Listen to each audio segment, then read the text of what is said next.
we're sitting at the table with the architects of much of what it is that gets talked about in this idea of culture of honor.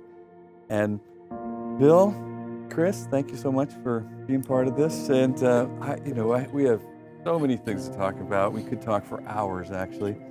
But what I would like to start off with is just a little bit of the history of the idea of a culture of honor. Where is it drawing from as we coin that term? Because the culture of honor is really something, in my experience, that somebody outside of our environment recognized. They said, "You have such a culture of honor here.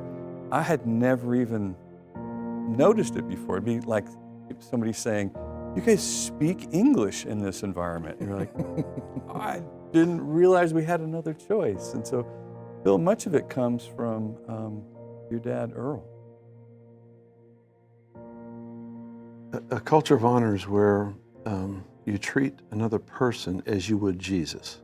That's really the basis, is that it has its foundation in your value for God.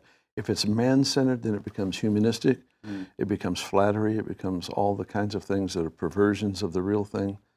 But when it starts, Paul said, submit yourself to one another in the fear of Christ. And so there's this value for people that starts with how I approach Jesus himself. And he says, when you've done it to the least of these, you've done it to me.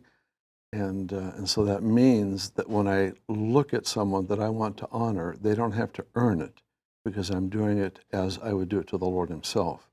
Yeah. And that's the backbone. Yeah, and I don't remember, growing up in Weaverville with you and Kris, I don't remember a message about honor. I just remember watching it. Do you remember teaching? No, I didn't teach on, I taught on how to display honor, how to value people, but never, I don't remember ever teaching on the culture of honor. Never, I didn't know you needed to. It wasn't Until you met me. It wasn't a decision. Yeah. It was a lifestyle. You can have honorable acts. You can choose to do an honorable act. And that's a good way to start the process. But the culture, a true culture, affects how you think, how you view the world, how you view yourself, what makes you get up in the morning, how your heart beats for certain things. It's because of that kingdom culture, the culture of honor. Yeah.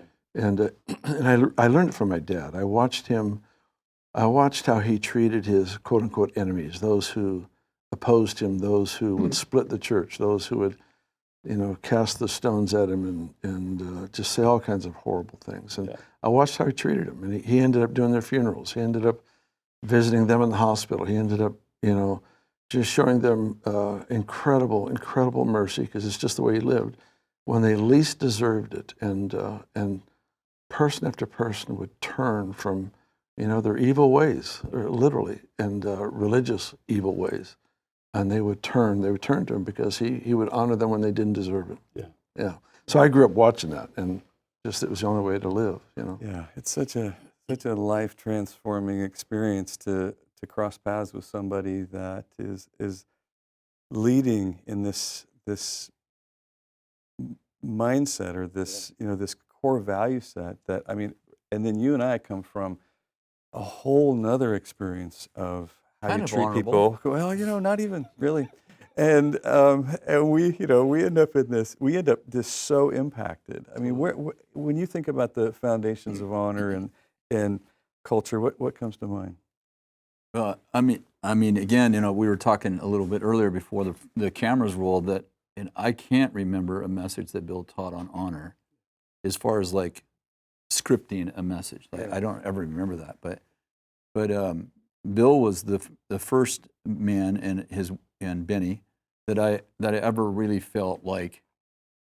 The words that come to my mind is he valued people. They valued people who they didn't necessarily agree with.